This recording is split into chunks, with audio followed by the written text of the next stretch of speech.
All right, we should be live. We should be live. All right, thanks for waiting, everybody. Um, our next guest is Gabe Santos at the Raymond Alf Museum in California. Is that right? Yep, that's correct. Yeah, and you are the collections manager and outreach coordinator there, I believe. Yeah, that's me. Okay. And are you also one of the founders of Cosplay for Science? I am, yeah. I'm one of the co-founders with my friends and also paleontologist Brittany Stoneberg, Michelle Nice. Barboza, and Isaac Magallanes. Wonderful. Yeah, so I'm always you know interested in kind of novel and unconventional ways of communicating science. So that sounds very interesting. And today you have for us a presentation titled "Dinosaurs, Dragon, and Pokemon: The Influence of Science in Storytelling." So do take it away as soon as you feel able. Awesome. Well, thank you so much for having me on today. I'm really excited to be here and kind of share some of the work that I do as not just a paleontologist, but as an educator in trying to connect kind of the stories that we love in pop culture to the science all around us. Because, most of the things that we enjoy in pop culture, science fiction, whatnot, have their origins in science. And also, it kind of shows the way that science has influenced storytelling all the way back to some of our origins of storytelling, too. So, yeah. Let's see. Is it forwarding now? Okay, cool. So yeah, about me. My name's Gabriel Santos, Gabriel Philip Santos, if you're looking for me online. Um, but I'm an educator and paleontologist. I'm the collections manager and outreach coordinator for the Raymond Alf Museum of Paleontology here in Claremont, California, just outside of Los Angeles. Some of my research interests originally were in marine mammal evolution, and I did my master's thesis on Eocene mammals of Southern California. But since then, and since joining the Alf Museum, I have switched over really now to science education, museum accessibility, equity, and learning, kind of trying to figure out ways that we can make science education much more interesting and accessible to very wide audiences. And it's something that I really, really love to do. And utilizing storytelling is one of my favorite ways of doing that. And one of my outside interests is I am a budding cosplayer. I wouldn't say I'm the best, but I'm really, really trying. But since starting cosplay, I've also found it a really fun way to connect to audiences. Um, when people see me cosplaying as a scientist or some kind of science themed character, they don't see me as a scientist first. They just see me as a fellow cosplayer. And then when they find out that I am a scientist, there's that bridge is made and people want to talk to me more about my science. They want to share their love of, either science or whatever pop culture franchise I'm cosplaying as. And it's a really cool way for us to do this exchange of exchange and learning. So yeah, that's kind of how we started Cosplay for Science. Cosplay for Science is a science education initiative, like you had said. It's started by myself, my friends and fellow paleontologist Brittany Stoneberg from the Western Science Center here, also in California, Michelle Barboza, who now works at the Natural History Museum of Los Angeles County, and Isaac Magallanes, who is a PhD student at the University of Chicago now. And like I said, what we do is we use cosplay to teach science education. We connect the science stories behind the pop culture that we're dressed up as, and we don't necessarily try to get people to remember facts when we're at Comic Cons or whatever. Our main goal is to get our audiences to think critically, practice critical thinking skills, so that when they leave our pop-up museums, as we call them at Comic Cons or whatever event we're at, we want them to utilize those critical thinking skills they use at our pop-up museums by connecting the science to their favorite pop culture stories and use that in their everyday lives. Whether they are watching a movie and there's some cool thing about an animal that is like a fantasy animal, but then they see the real world inspirations, thinking about climate change and fantasy settings, and then thinking about it in the real world. So like I said, what we try to do is get people to think critically in fantasy worlds, practice those skills, and then apply it to the real world. Mm-hmm. So that's kind of what we do with Cosplay for Science. Our main thing is storytelling, and like I said, that's what I'm going to be talking about today. Is the influence of science, and particularly paleontology, in the culture that is storytelling, whether we see it or not. So, as paleontologists, what we do is we study the history of life on Earth. I'm sure we've all seen talks on that today, plenty of them on paleontology. And as paleontologists, what we do is we use fossils, the evidence of extinct life, to reconstruct the past. We use these pieces of evidence to construct stories and share them with general audiences. And what we are science storytellers. We tell stories of the past. The ancient world is just so mysterious to us. There are so many things we will never know, so many things we want to know. People like to say fossils are worth a million questions and worth a million stories, right? Mm-hmm. So it sparks all these questions, which for us as scientists inspires our research. And our research are our stories as scientists. But for everyone else, who aren't in academia, who aren't, practicing science or doing research all the time, the power of the unknown is still a very powerful force of inspiration. For everyone else, thinking about these ancient worlds that we will never see with our own eyes inspires so many things in our imagination, whether we're playing with dinosaur toys as kids, whether we're walking through a museum hall and seeing just skeletons of animals and trying to figure out what they might have looked like with all the flesh and skin and fur, scales.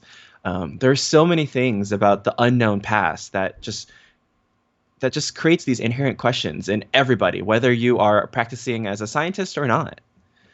And like I said, the power of the known inspires so many things, and scientists aren't just the only ones who are inspired by the ancient world. You've got movies like The Valley of Gwangi, which is a classic. I'll show a little bit about that later. You've got art books and people using creature design, like the awesome Terrell Whitlatch, who was the creature designer for Star Wars Episode 1. Even Lego. Lego produces these really cool dinosaur Lego sets because people are inspired by the ancient past. I mean, I'm still waiting to get the really cool Natural History Museum Lego set. The only reason I haven't got it yet is because every time I went to the Lego store, they were sold out. And every time I had money and went, every time I went and they had it, I didn't have money at the time because I spent it on something else. I'm a Star Wars Black Series collector now, and so I've been spending way too much money on that. So, well, I'll find a way to get it for myself eventually. But yeah, so the power of the known is just so great. It inspires so many things, not just scientific research, but these things that we love in our everyday lives. Like Barney. In paleontology and culture, these fossils and extinct animals are just so inspiring that dinosaurs, any fossil creature, have come up in so many ways. It's ingrained in our culture and storytelling for centuries, right? Here, one of the very first things that paleontology has ever created or has ever inspired or influenced are our early myths and legends. Since the first discovery of fossils, all these incredible stories have been inspired to explain the unknown, right? This is one of my favorite ones. These are fossil echinoids from Northern Europe. But in ancient times, they were called thunderstones. These ancient sea urchins eroded off of cliffs after big thunderstorms. And when people would go out, they would find them. And they would then take these thunderstones, as they called them, and put them in their house. The reason was because they believed that these thunderstones were the tips of ancient lightning bolts thrown down by the ancient god of thunder, Chris Hemsworth himself. And they would take these stones and put it in their homes and hope that lightning would not strike their house, because the ancient saying goes, lightning never strikes the same place twice. So by taking these thunderstones and putting it in their house, they would just hope that thunderstorms would never hit them again.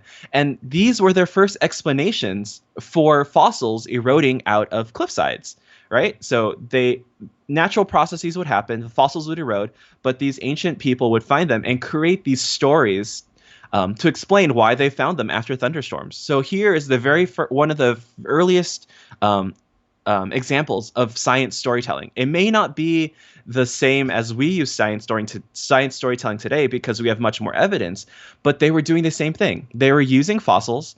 They were taking the evidence around them and explaining it through story. I mean, for most cultures, storytelling is the basis of our language. We use it to convey information, whether we're telling a friend a simple story to explaining our ancient histories. That's what they are.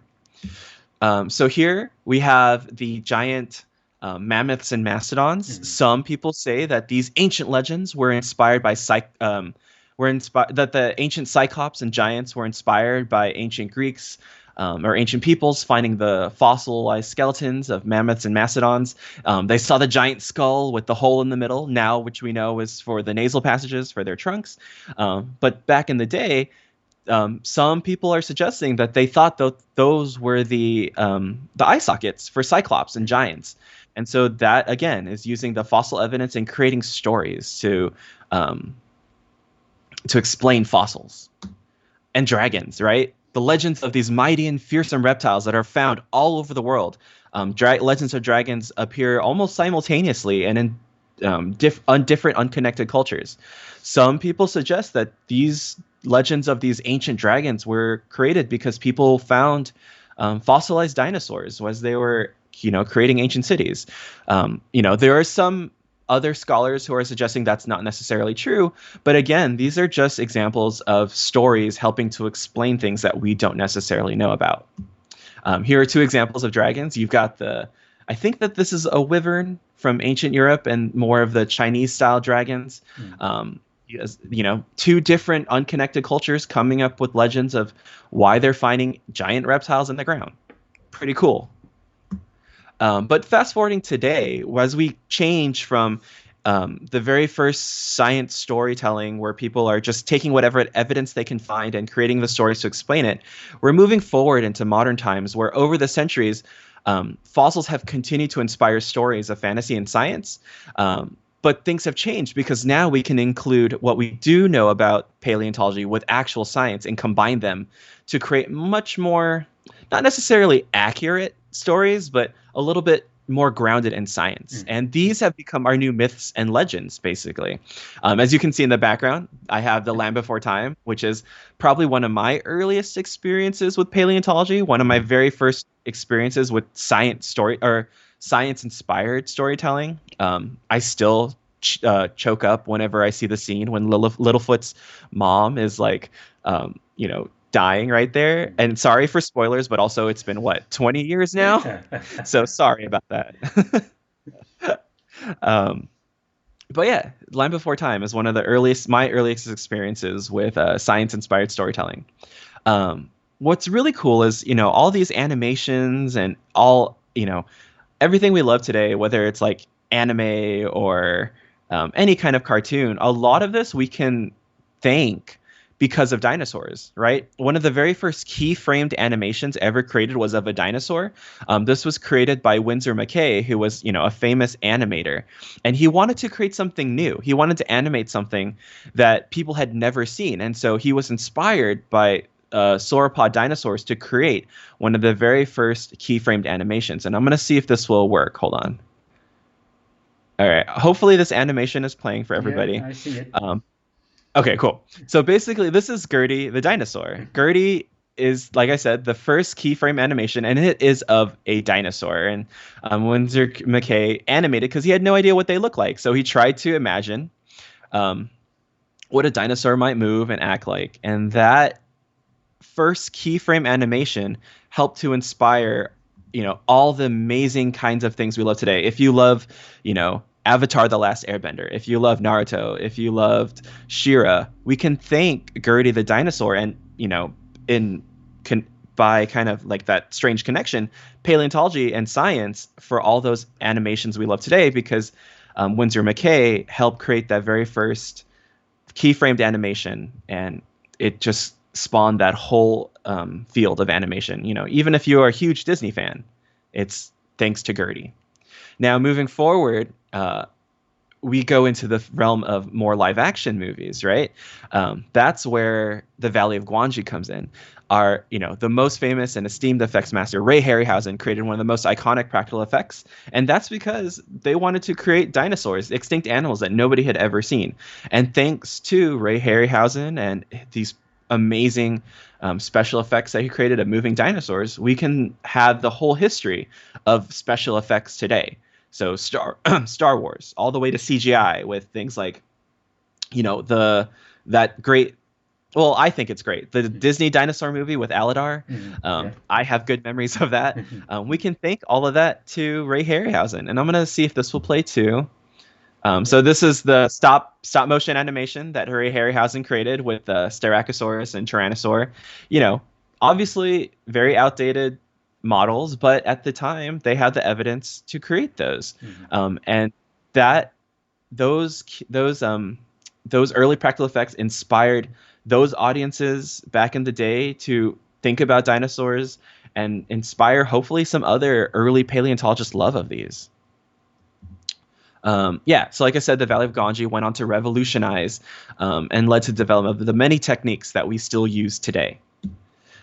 In comic books, dinosaurs are all over the place in comic books. I'm sure some of you saw Alex Hastings' presentation on comics and dinosaurs. But the legendary Jack Kirby created Devil Dinosaur in 1978, and he,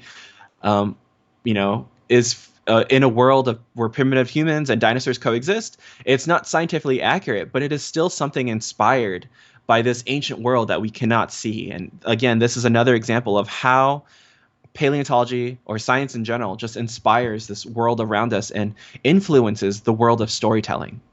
For me personally, I still remember reading Dinosaur Island, which is probably not the greatest comic book story out there for a lot of people, but I still loved reading that because it was just such a really, really great, way of bringing dinosaurs in the comic books. I even own Dinosaurs versus Aliens and the Dinosaurs versus Cowboys comic book. They're terrible. I mean, objectively they're terrible, but I still love reading them because they're fun and they have dinosaurs and there's something in them that just inspires me to want to read those stories. I'm very sorry to anyone who loves those too. And like I said, I love them, but honestly, they're pretty terrible. Moving forward even more, in today's world, science and storytelling are even more interconnected, right? As science and paleontology advances, as technology advances, more and more of these past worlds are revealed to us. And some people will argue that, the more realistic and the more we want realism in our sciences, the more it inhibits our imagination. But I think to the contrary, the more we learn about the ancient world, the more we learn about science and nature, the more we understand how these things work. I think it will only help us create more inspiring stories, more stories that are grounded in realism, but still can expand and really, inspire crazy, beautiful worlds that are only within our imaginations, but still feel real to us, So, one of my favorite ones to talk about is Pokemon. So many animals in the world of Pokemon are inspired by real world animals and fossilized ones. Here you see Ammonite inspired, the Pokemon Ammonite, which are inspired by Ammonites, Lord Helix. You've got Lileep inspired by crinoids, real fossils that inspired these fictional Pokemon. And the cool thing too is even the stories behind these fossils inspired the stories in Pokemon. There's things like Relicanth, right? Relicanth is inspired by Coelacanth. In the world of Pokemon, Pokemon Ruby and Sapphire. Oh man, I almost forgot the name of that game for a second. Relicanth can only be found by using dive, right? To find it deep in the ocean, and that's the only way to catch that Pokemon. In the real world, Coelacanth were thought to be extinct until they were found off the coast of Africa, and they were only still found today by diving deep under the water. And so that's a really cool way that not only did a fossil or a real animal inspire a Pokemon, but the story itself inspired the fictional ecology in the world. It inspired the game mechanic. So these are really cool small ways that we don't realize it, that paleontology and science inspires storytelling and the things that we love and do. Here is Cranidos, inspired by pachycephalosaurs. Back in the day, we said everyone accepted that pachycephalosaurs were headbutting dinosaurs, right? And so that's why Cranidos has headbutt. It learns Zen headbutt as it evolves into Rampardos. Now our science, there's differing opinions on what pachycephalosaurs did, but still there's another way that paleontology and science inspired the narrative of Cranidos, the head-butting Pokemon. And actually, this is one of my favorite fossil Pokemon, just because I love Cranidos' design. I'm not as big on Rampardos. I think it looks a little too bulky to me, but they're still some of my favorite fossil Pokemon. I know someone in the chat had mentioned this earlier, but Monster Hunter. The video game Monster Hunter has many fantastic beasts inspired by extinct animals and draws on actual anatomy, physiology, and ecology to create as close to a living, breathing world as possible. I love Monster Hunter. I suck at it. I am really not the best gamer on it, to be completely honest, but I still love playing the game. Sometimes I really just enjoy walking around in Monster Hunter, just observing the way that they built these kind of food chains in ecology with these fictional creatures. Here's this one, which I cannot remember the name of right now. But this is a combination of glyptodonts, tortoises, and that one turtle that had all those crazy ankylosaur armor, and of course ankylosaurs. But these are such cool animals, and they're fictional, but they're all grounded and inspired by the real world. This one, this is Anjanath. I'm sure everyone watching the stream knows who this asshole is. Oh, I'm sorry. Knows who this person is, or this monster. Anjanath, inspired by one of the most famous dinosaurs of all time, Tyrannosaurus Rex. But what's cool about Anjanath is they took inspiration from what we're learning about dinosaurs now. We now know that birds are the same thing. They're feathered. Meilania, thank you so much for reminding me the name of that animal. But yeah, so Anjanath is a much more realistic, grounded in science, science-inspired Monster Hunter creature. Also, it is awful, and I hate it because the first time I tried to fight it, I died because it's stupid fire breath, and I was not adequately prepared to fight it. So I really hate this monster. But again, as much as I hated it, it was still cool to see that, especially for me as a paleontologist playing this game. I was all like, this is awesome. They really took, cues from the real world to bring it out there. So yeah. Let's see. For me, I am a giant Star Wars fan. I absolutely love Star Wars. I love Star Wars more than paleontology. Sorry, but that's just fact for me. But the world of Star Wars has so many ways that paleontology and science inspired a galaxy far, far away. A lot of these creatures, a lot of the adaptations that they designed for these fictional creatures have real inspirations in animals, real-world ecologies, even real-world evolutionary pathways were inspired to create these creatures. Here we have Tara Whitlatch, or Tara Whitlatch's drawing for the greater crate dragon on the sand dunes of Tatooine.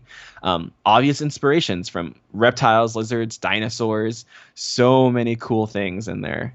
And Tara Whitlatch is amazing at using real anatomy and science to create these realistic and believable creatures. Here we have the Kadu from Naboo, right? Tara Whitlatch was inspired by hadrosaurs. Here's artwork of a juvenile Parasaurolophus by the paleo artist Philip Kraminski, who is an awesome paleo artist. I would recommend checking out his work. But you can see where the obvious connections are between the Kadu of Naboo, the amphibious Kadu, and our real-world hadrosaurs, right? The biggest difference is that Kadu don't have forearms, but other than that, you can see the obvious inspirations there for these aquatic. Are they amphibians? I actually don't remember right now if they're amphibians. Anyway, the Gungans use them for the stuff that they use. And somebody actually mentioned this in the chat. They're a little bit ahead of me, but I'm really glad people know this one. Paleontology has inspired ways that are a lot more subtle in Star Wars, right? The Umbaran starfighter from the Clone Wars series was inspired by a Patasaurus vertebra. My good friend Matt Weddle wrote about this in SV POW, and his blog SV POW, which I definitely recommend checking out. But I probably don't even need to remind everybody in this chat anyway. I'm sure everyone's big followers of that. But yeah, the Umbaran starfighter was inspired by cervical vertebra. The series concept designer David Hobbins created the Umbaran starfighter after seeing this fossil at the California Academy of Science in San Francisco. And again, this is just another really cool way that science, paleontology, fossils inspired something in Star Wars that you wouldn't even realize was inspired by paleontology. And this affects the narrative, the science, the storytelling, and can inspire so many other things down the line. We have Game of Thrones, which, probably a lot of people are kind of over now since it kind of just disappeared after, that debatable good, not good finale, whatever. I'm not going to get into that one because I don't have the time of day right now. But, in creating these dragons, there was a lot of in-depth research that went into creating all these believable, realistic, as close to realistic dragons and direwolves, right? In the dragons, the artists went in to look at how pterosaurs fly. They looked at creating structural anatomy, muscular anatomy, and trying to develop something as realistic and believable as possible in a fictional animal. They tried to create something that when it flew, when it was taking off in these CGI worlds, they wanted something that when audiences were watching it could believe, because we all inherently understand how things work in the real world. We understand anatomy. We understand how something can fly. So they took all this research to create as realistic and believable dragons as possible. I love the dragons, and I was honestly really sad when I watched these dragons die in those last episodes of Game of Thrones, because I love dragons. I love them as a kid, and I think they deserved more than what the people did to them. So that's what I'm going to say on that for now.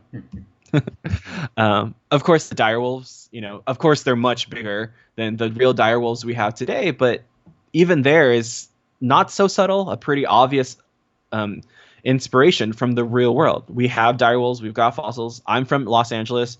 The La Brea Tar Pits is my home museum. I used to go there all the time as a kid.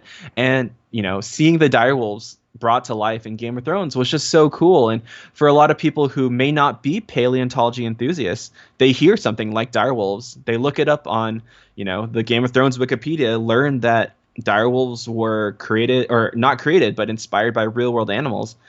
They can go off and learn more about natural history and paleontology. So right there is a really cool circle of how science storytelling influences fictional storytelling and can influence people's inspiration and curiosity to learn about the real world.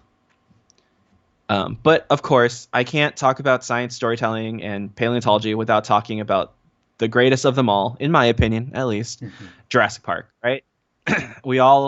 So many of us in our generation are called the Jurassic Park generation because we got inspired by this movie to go watch, we got inspired by this movie to go into paleontology. I was 4, I think. Yeah, I was 4 when this movie came out, and I remember being so scared by those velociraptors in the kitchen scene that I actually had to leave the theater with my mom because I couldn't take it. I was a little scaredy cat. But eventually I went back and watched the movie and loved it, and was inspired by that to learn more about paleontology.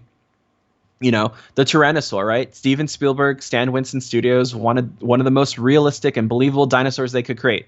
So, of course, they hired paleontologists, Jack Horner, as scientific consultants to utilize science storytelling to create these as believable dinosaurs as possible for the time. We all know that, things change.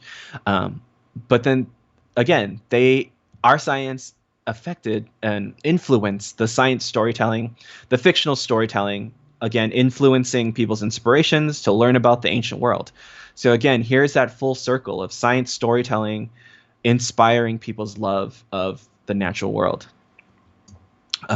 So that's really kind of where it comes back down to, is so much of what we enjoy, so much of what we take in today is paleontology inspired, and not just paleontology inspired, but just science inspired, right? Science inspires and influences so much of our everyday lives and interests, and so much more than we ever actually noticed. And this is kind of, again, the basis of cosplay for science.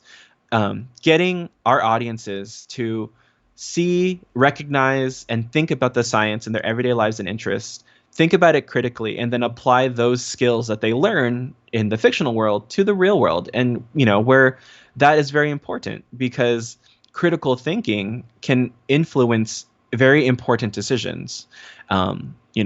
Like whether or not we're thinking about climate change, how you vote about climate change, even, the Dino Nerds for Black Lives. We are in the midst of a very powerful movement. Hopefully it's not just a moment, where we are confronting and asking actual systemic change, because, it's racism influence is so ingrained in so many parts of our culture, whether it's in the police, even in academia, right? There's a lot of inherent racism that affects our Black colleagues, all of our indigenous people of color colleagues, that the things we have to go through to just excel in academia is just so ingrained in the culture. We have to think critically on ways that we need to change this and take action, right? So I know I kind of went off on a tangent there, but obviously it's all connected. The way we think about the world and the way we learn to think about the world is so important. And it all comes down to, for me at least, in the way that we communicate and talk about things. Like I said in the beginning, storytelling. Oh, that got cut off. It's supposed to say storytelling is the most powerful way to put ideas into the world. That would have been much more dramatic if that worked. But I still stand by that. Storytelling is the most powerful way to put ideas into the world. And so if we can master storytelling, right? Like I said, storytelling is the basis of our culture, our language. Whether we're just sharing with our best friend what we did today, to talking with our family, sharing our family histories, to all the way on a very wide, global, international perspective about sharing the history of anything. It's just the way that we communicate. So if we can master storytelling and master it so that we can get people to think critically about the world around them, I think that's one of the best ways that we can get people to think about and influence change in the world. So that's kind of what I wanted to talk a little bit about today. Not necessarily fully paleontology involved, but that's kind of what I do now instead of just being a paleontologist. I work a lot in education and storytelling.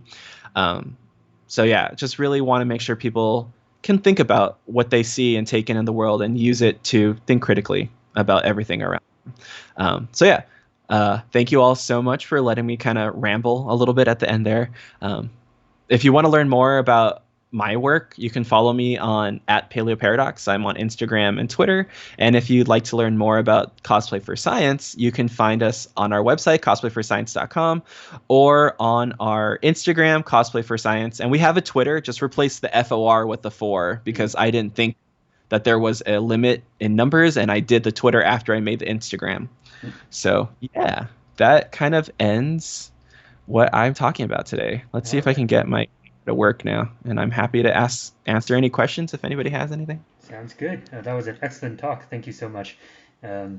Yes, so if you do have questions, please get your donations in and send your questions in. If you have questions about pop culture and paleontology, cosplaying, maybe even marine mammals, yeah, send them in, and we will do our best to answer them. Of course, if you don't send in a donation, we'll try to answer them too, but they'll be lower priority. Looks that's great. Yeah, definitely the kind of the intersection between paleontology and pop culture is something that I personally think a lot about, and kind of representation of paleontology and how it appears to the general public. Those are things I think a lot about. But I guess I didn't consciously think so much about how paleontology itself drives kind of the evolution of media like animation or things like that. So that I thought that was a really interesting aspect of your talk. Um, and I definitely agree with you that, the more we learn about science, the more it can serve as an inspiration for our fictional and cultural works, and it doesn't have to be seen as kind of a restriction in terms of what we can do. It's very inspirational because the world is a weird place, and there are things that are too weird for us to even come up with in our imaginations. Um, Definitely. Absolutely. Yeah. So in fact, one of my favorite manifestations, I guess you could say, of that is also in Pokemon. So the Pokemon Aurorus is based on a Oh Margosaurus, yeah. a sauropod, right? And the thing is that so it's not only based on like a somewhat obscure taxon that many people might not have heard of, but they also correctly shows on its front feet it only has one claw on each front foot. Um, like a real sauropod would. So a real sauropod only has a thumb claw on its front foot, and the other digits do not have claws. And then I remember noticing that, and then I remember posting on my Facebook saying, "Wow, it's so cool! Aurorus only has or rather, Aurorus has the correct number of claws for a sauropod." Uh, and then one of my Facebook friends came in and said, "Does it really matter that it's Pokemon?" And then I'm like, "Yeah, it might not. It might not matter for Pokemon to be an accurate representation of paleontology, but it's really cool that they included such a very that an easily overlooked aspect of the animal they based their fictional creation on into their actual design. So it's a science inspired choice, which I thought Yeah, was cool to totally. see. That's super cool. I actually didn't know that, and Yeah. now I have another talking point I can use about in my Pokemon Natural History Museum Excellent. pop museum. Yeah, yeah. So thank you for that. No, no problem. I thought it was really cool, and I believe it also has three claws on the hind limb, which is also correct for a sauropod. Oh, Yeah. that is so cool. I need to find a way to incorporate that now into our pop-up museum. Like what I liked, one of my favorite pop-up museums we do, like I said, is the Pokemon Natural History Museum. Right. In that one, we dress up as Pokemon professors. Right. I usually dress up as Professor Oak, as you saw in my talk, Yeah. just because, like, why not? Um, and then we like have all real fossils and like natural history specimens that we bring from our museums on the table, but then we show like Pokemon images as like what they are, and so people walk up like, are these real Pokemon? And we're like, Right. no, Pokemon's inspired by it. And we like get into the whole history of it. Like one of my favorite things that we did recently is we tried to incorporate climate change Right. into our Pokemon Natural History Museum by talking about Galarian Corsola. um, Yeah. and a lot of people were really interested. They didn't realize how like, wow, that actually is a real thing with coral Right. bleaching and Right. stuff like that. And it was really fun getting into these discussions with not just kids but adults, because a lot of adults are like, oh, my kid loves Pokemon, and they're Right. like, oh, I didn't know that this was cool. I'm like, yeah, now Yeah. you know, and you can share it with people. Right. Right. Absolutely. So let's see. Yes, we have a question. So Cool. they say, which extinct group, presumably of animals or organisms, would you like to see more representation in paleo media? Hmm. Oh, okay. So I'm going to be biased Yeah. because I originally studied marine mammals. My first publication was in desmostylians, which Hmm. are these weird, derpy, hippo-like marine mammals. Please look them up. I can talk about them later if you like, because they're so weird and cool. Yeah. But yeah, I'd love to see more marine mammal representation. Um, Honestly, anything. Okay, like not to be rude, but like dinosaurs are great, but anything outside of dinosaurs Right. sometimes, Right. because there's not that we're oversaturated, but it's just there's so many more things to talk about. Hmm. Like marine mammals is cool. If you watched, for anyone who watched the first episode of the Mandalorian series, there was that creature that was in the ice that was obviously inspired by a walrus, and when I saw that, I like almost pretty much screamed because like, oh, it's a walrus on Star Wars, and I was so excited because yeah, I was a co-author on a paper describing a walrus, so I knew a little bit about them, and so I was just so excited to see that. Things with like in Digimon, there's Narwhal, there's that Narwhalmon. Hmm. So I love to see like just more marine mammals, fossil marine mammals. Like it'd be really cool to see like in if they do like if Avatar 2, that the James Cameron movie ever comes out, if there's some like cool Basilosaurus looking Yeah. thing in the background. Um, a like giant Leviathan sperm whale Right. somewhere would be really cool.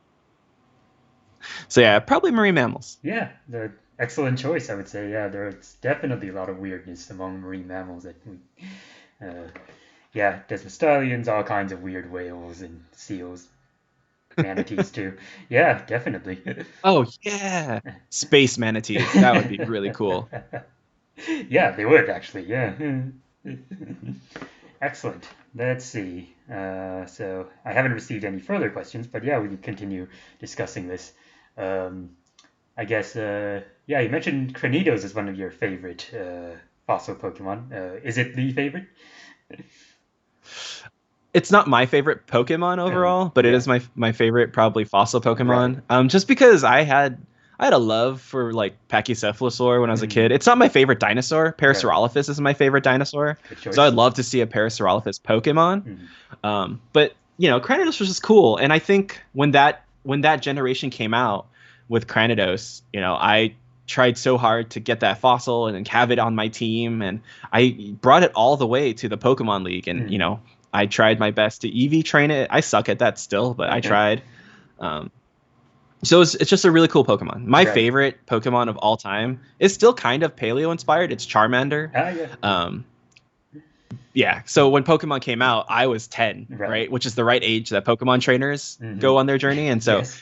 I got Pokemon Red. I chose Charmander and I went on my Pokemon journey. And so from then on, Charizard was in my team all the time. And I always have a Charmander and a Charizard because, that's my buddy. That's my Right. very first Pokemon. And I will always love that little Charmander that got me to become a Pokemon master the very first time. Oh, absolutely. A memorable moment, I'm sure. Yeah, I Oh yeah. think. Yeah. Yeah, I think my favorite, possibly my favorite Pokemon overall, but definitely my favorite fossil Pokemon is Archeops because I study birds and I like birds. Oh yeah. Yeah, but yeah, that's a cool one. Um, but I yeah, love Archeops, especially because like we have. Oh, I'm sorry. yeah, What were yeah. you Go gonna say? ahead, go ahead, go ahead.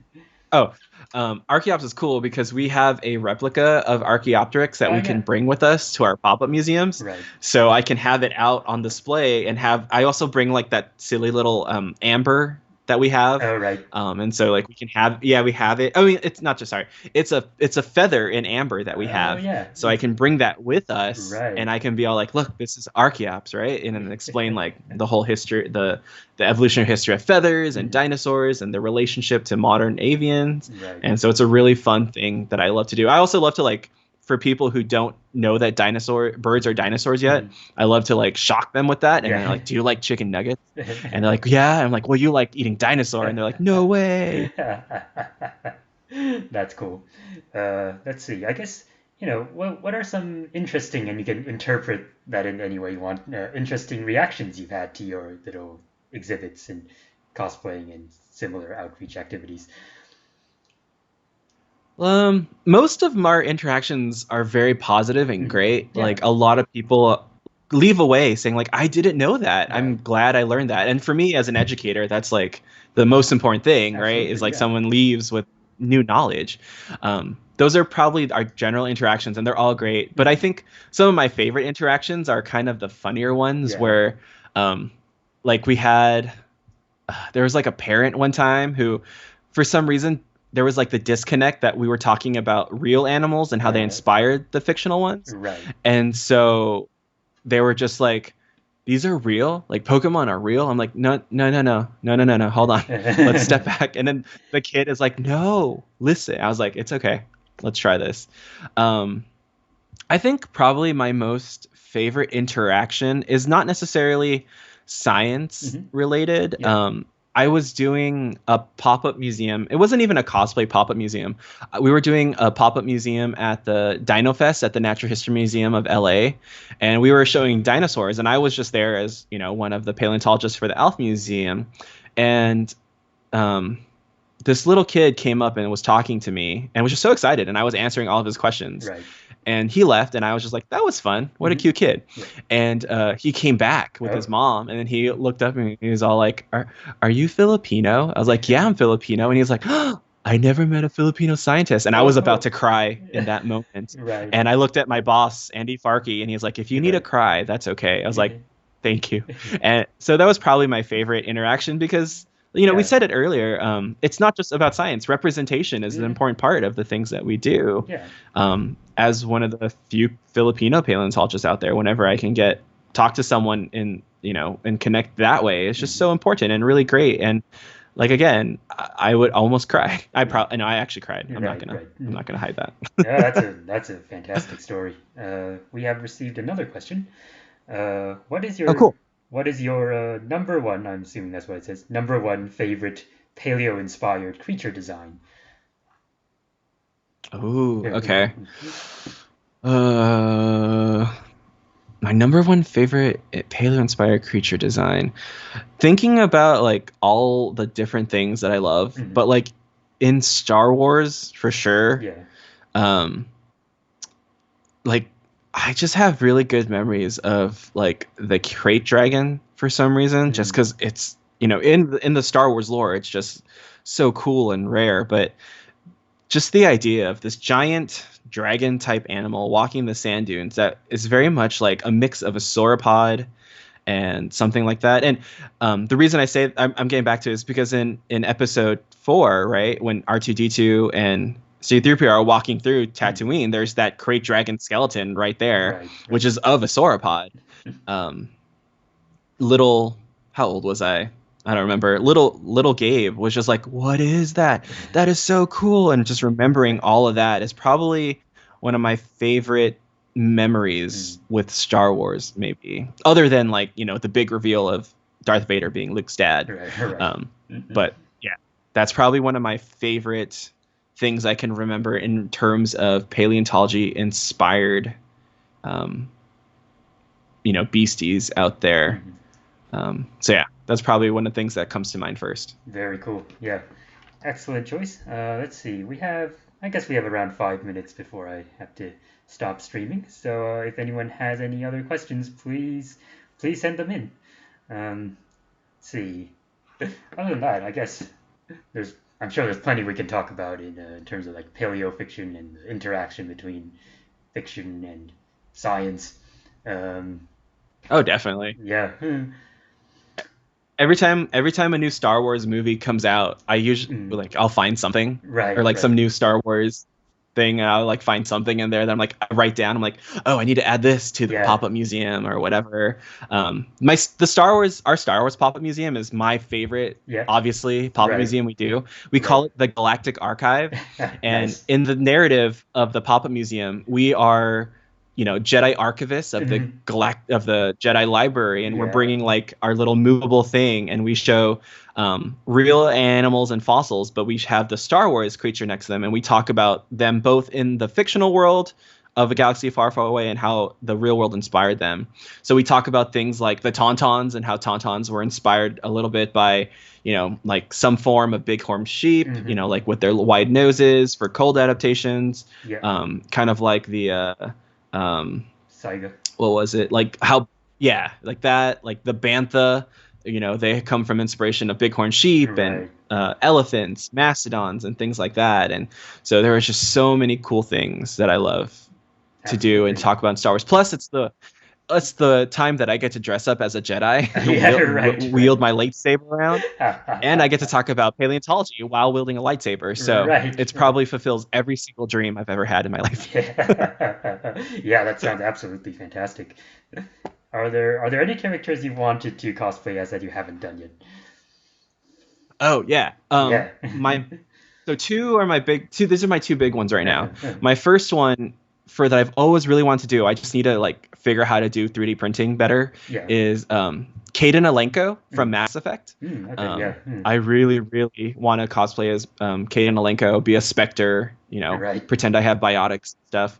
And the second one that I've been really wanting to do a lot lately is actually be a temple guard from the Clone Wars. Their design are so cool. And I want the lightsaber, their light staff that they have with the yellow lightsaber blade. It's just so cool to me. So those are my top two. Excellent. I love Mass Effect a lot, and there's actually some cool, science inspired stuff in there for sure that I would love to do. But yeah, just getting to cosplay as Kaden Alenko would be so fun. I'm sure it would be. Yes. Excellent. Let's see. Do we have any other questions? Please send them in soon because otherwise I will need to stop streaming. Let's see. All right. So far I'm not getting any notification of questions. So I will say thank you so much for joining us, Gabe. That was a great talk, and yeah, we really appreciate your contribution. Thanks very much for having me. And like this is a great cause. You know, being a BIPOC person in paleontology, these kinds of matters are very, very important. Especially, even outside of paleontology, um, Black Lives Matter is something that shouldn't be, debated about. It should Absolutely, yeah. just be right. And Hmm. Hmm. so any way that we can do that and help out is just amazing. So yeah, I'm happy to help out. Thank you so much for having me. And if anyone out there has more questions, you can message me on my Instagram. Right. I'm usually happy to answer that. And Hmm. hopefully I'll see some of you, at a con one day. Yeah, that would be good. Alrighty, so that's all, and I will stop the stream.